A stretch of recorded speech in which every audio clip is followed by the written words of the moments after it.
இந்த முதல்ல இந்த மகளிர் சுய குழுக்களை கலைஞர் ஆரம்பித்து வைத்து தளபதி அவர்கள் அதை வான்நோக்கி வளர்த்து இன்றைக்கு மாண்புமிகு துணை முதலமைச்சர் அவர்கள் இந்த பணியை மகளிருக்கான பணியை மிக சிறப்பாக செய்து கொண்டிருக்கிறார்கள்.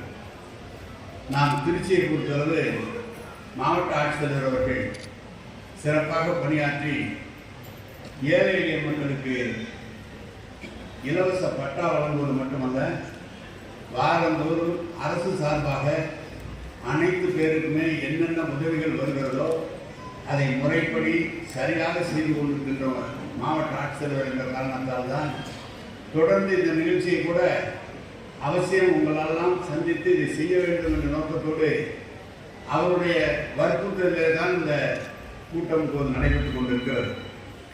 முடிவுற்ற பணிகளை திறந்து வைத்து புதிய பணிகளுக்கு அடிக்கல் நாட்டியும் கிட்டத்தட்ட 64 கோடி ரூபாய்க்கு இன்றைக்கு அனைத்து சட்டமன்ற தொகுதியிலும் திமுக வெற்றி பெற்றிருக்கிறது. எனவே மற்ற நகரங்களை காட்டிலும் திருச்சி அதிகமான பயன்பெற வேண்டும் என்று சொல்லிதான் கிட்டத்தட்ட 4000 கோடி ரூபாய்க்குள்ள திட்டங்களை திருச்சிக்கு மட்டும் தந்திருக்கிறார்கள். எனவே நம்முடைய சட்டமன்ற உறுப்பினர்கள் அவர் பகுதியிலே பாலங்களை பற்றி சொன்னார்கள், ரயில்வே கீழ்பாலங்களை பற்றி சொல்லியிருக்கிறார்கள். ஏற்கனவே மாண்பு முதலமைச்சர் அவர்கள் 10 பணிகளை உங்களுடைய தொகுதியிலே எழுதி தாருங்கள், நான் செய்து தருகிறேன் என்று சொல்லியிருக்கிறார்கள். இருந்தும் நம்முடைய முஸ்லிம் சட்டமன்ற உறுப்பினரும் சொல்லியிருக்கிறார்கள். இன்னும் ஓராண்டு காலம் 1.5 ஆண்டு காலத்தில் தேர்தல் வர இருக்கிறது. எனவே சட்டமன்ற உறுப்பினர்கள் அந்தந்த பகுதியில் இந்த பணியை முடிக்க வேண்டும் என்று ஆர்வம் காட்டுவதிலே ஒன்று வியப்பில்லை. அப்படி முடித்தால்தான் மக்கள் மத்தியிலே நல்ல பெயர் வரும். எனவே மாவட்ட ஆட்சித்தலைவர் அவர்கள் சொல்கிற முன்மொழிவை எடுத்து நீங்கள் அரசுக்கு தாருங்கள். அந்தந்த துறையிலே அதை எவ்வாறு செய்யப்பட வேண்டுமோ அந்தந்த துறையினுடைய அமைச்சரை பார்த்து செய்வதற்குரிய அனைத்து வேலைகளையும் விரைவாக நாங்கள் செய்வோம் என்பதை இந்த நேரத்தில் சொல்லி மாவட்ட ஆட்சித்தலைவர்களுடைய முன்மொழிவை அனுப்புமாறு கேட்டுக்கொள்கிறேன். எனவே நிறைய மகளிர்கள் வந்திருக்கிறீங்க. இந்த ஆட்சியை பொறுத்து நான் சொல்கிறேன், எல்லா மகளிரே கூட்டு சொல்கிறான்னு நினைக்காதீங்க. 1,16,00,000 மகளிர்களுக்கு உரிமை தொகை, மக்களுடைய உரிமை தொகை மாதம் 1000 ரூபாய் என்ற அளவிலே தருவதோடு இலவசமாக பேருந்திலே பயணம் செய்கிற திட்டத்தை தருவதோடு நம்முடைய மாவட்ட ஆட்சித்தலைவர் சொன்னார்கள், 100 பிள்ளைகள் படித்தால் 94 பிள்ளைகள் உயர்கல்விக்கு போகிறார்கள் என்று திருச்சி மாவட்டத்தில் என்று பெருமையாக மாவட்ட ஆட்சித்தலைவர் சொன்னார்களே. அதற்கு காரணம் படிப்பதற்கு 1000 ரூபாய் நம்முடைய முதலமைச்சர் தளபதி அவர்கள் ஒவ்வொரு குடும்பத்தையும் தருகிறார்கள். அப்படி தருகிற காரணத்தால் தான் அந்த உயர்கல்வியிலே தடைபடாமல் முதல்ல கலைஞர் இருக்கும்போது 8வது படித்தா திருமண உதவி தொகை, 10வது படித்தா திருமண உதவி என்று சொன்னதற்கு காரணமே பெண்கள் படிக்க வேண்டும் என்பதற்காக அந்த திட்டத்தை நம்முடைய முதலமைச்சர் இன்றைக்கு விரிவாக்கி 1000 ரூபாய் பெண்களுக்காக வழங்குவதோடு காலை உணவு திட்டம் சிறிய பிள்ளைகளுக்கு அந்த திட்டத்தை வழங்கியிருக்கிறார்கள். எனவே தேர்தல் நேரத்தில் சொல்லாத பல பணிகளையும் நம்முடைய முதலமைச்சர் அவர்கள் செய்திருக்கிறார்கள்.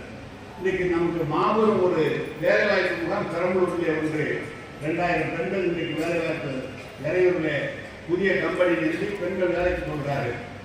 இன்றைக்கு ஜெயமடத்தில் நேற்று 1000 கோடி ரூபாயில் ஒரு திட்டத்தை துவங்கி அங்கு ஒரு 5000 பிள்ளைகளுக்கு மகளிருக்கு வேலை தருவது திட்டத்தை துவங்கி வைத்தார் கடந்த வாரம். நம்முடைய மாவட்டத்துக்கு ஒரு வருகை இருக்கிறார்கள். மாவட்டத்தில் 25,000 பேருக்கு பட்டா வழங்குவது, நலத்திட்ட உதவிகளை வழங்குவதோடு மணப்பாறை சிப்காட் வளாகத்திலே 5000 பெண்கள் வேலைவாய்ப்பு வகையிலே புதிய தொழிற்சாலையை ஏற்கனவே ஒப்பந்தமாக கையெழுத்தாகிவிட்டது. விரைவில் இந்த தொழிற்சாலை நமக்கு மணப்பாறையிலே வர இருக்கிறது. காரணம், திருவள்ளூர் மட்டும்தான் வேலைவாய்ப்பு வருகிறது. பிஹெச்சியில் இருப்பதை வேலைவாய்ப்பு என்பதை மாற்றி மணப்பாறை பகுதியில் இருக்கிற ஏழை எளியவர்கள் பயன்பெற வேண்டும் என்ற நோக்கத்தோடு ஒரு 1000 ஏக்கர் அளவிலே அந்த புதிய தொழிற்சாலையை நிறுவனத்துக்கு நம்முடைய முதலமைச்சர் முடிவெடுத்து முதல் கட்டமாக 5000 பெண்களுக்கு வேலை தருகிற அந்த தொழிற்சாலை வர இருக்கிறது. டிஎன்பிஎல் தொழிற்சாலை இருக்கிறது. ஆனால் அதை தாண்டி ஏழை எளியவர்கள் சென்று உடனடியாக வேலை கிடைக்க வேண்டும் என்ற நோக்கத்தோடு நம்முடைய முதலமைச்சர் செய்திருக்கிறார்கள். திருச்சி நகரத்தை பொறுத்தளவு, மாநகராட்சியை பொறுத்தளவு நம்முடைய மாவட்ட ஆட்சித்தலைவர் சொன்னார், மிகவும் பாதுகாப்பான மாநகராட்சி என்று. இந்த மாநகராட்சிக்கு மட்டும் ஒரே இடத்தில் கிட்டத்தட்ட பஸ் ஸ்டாண்டு மட்டும் 480 கோடி, லாரி நிறுத்துகிற இடங்கள் 130 கோடி, மார்க்கெட் புதிய மார்க்கெட் 330 கோடி. இது தமிழ்நாடு அரசு. ஒன்றிய அரசின் வாயிலாக மேம்பாலம் உள்ள பாலங்கள் கட்டுவதற்காக 900 கோடி ரூபாயும், பைபாஸ் கட்டுவதற்காக 3000 கோடி ரூபாயும் என்று ஒன்றிய அரசின் சார்பாக உங்கள் திட்டங்கள் நிறைவேற்றப்பட்டிருக்கிறது. அதை தாண்டி குடமுருட்டில் ஆரம்பித்து பஞ்சப்பூர் வரை கோரையாறு கரையை 40 அடி அகலத்திற்கு பாதை ஒன்று புதிதாக போடப்பட இருக்கிறது. அதில் 400 கோடி ரூபாய் திட்டம், 300 கோடி ரூபாய், 2 திட்டங்களுக்கு 300 கோடி ரூபாய் வழங்கி வெளியிலே டெண்டர் விடப்பட இருக்கிறது. இதை தாண்டி வீடு கட்டுகிற திட்டம் நம்முடைய மாவட்ட ஆட்சியர் சொன்னார், இந்த ஆண்டு 4800 குடும்பங்களுக்கு வீடு கட்டி தருகிறோம் சொன்னார்கள்.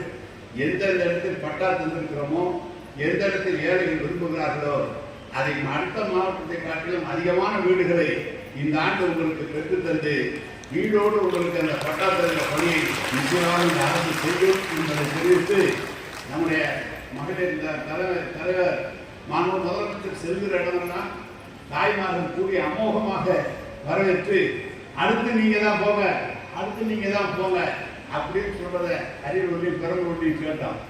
அதோடு மட்டும் இல்ல, முதலமைச்சரே எல்லா திட்டங்களும் நல்லா இருக்கு, நீங்க உடம்பு மட்டும் பார்த்துங்க அப்படின்னு சொல்ற தாய்மார்களையும் பார்த்திருக்கிறோம். பிள்ளைகள் அவர்கள்லாம் தலைவரோடு மாண்பு முதலமைச்சரோடு புகைப்படம் எடுக்க வேண்டும் என்று கல்லூரி பிள்ளைகள் மாணவர்களும் மாணவிகளும் போட்டுக் கொள்வதை பார்த்திருக்கிறோம். நாங்கள்லாம் நிறைய அரசுகளாக இருந்தாலும் சொல்றேன், எம்ஜிஆர் அவர்கள் முதலமைச்சராக இருந்த காலத்தில் தமிழ்நாட்டில் மகளிர் முதலமைச்சருக்கு மகளிர் ஆதரவு என்று அதிகம் என்று சொல்வார்கள். அது எம்ஜிஆரை தாண்டி இன்றைக்கு தளபதி மகளிருடைய ஆதரவு அதிகமாக இருக்கிறது என்பதுதான் எங்களுக்கு மகிழ்ச்சி.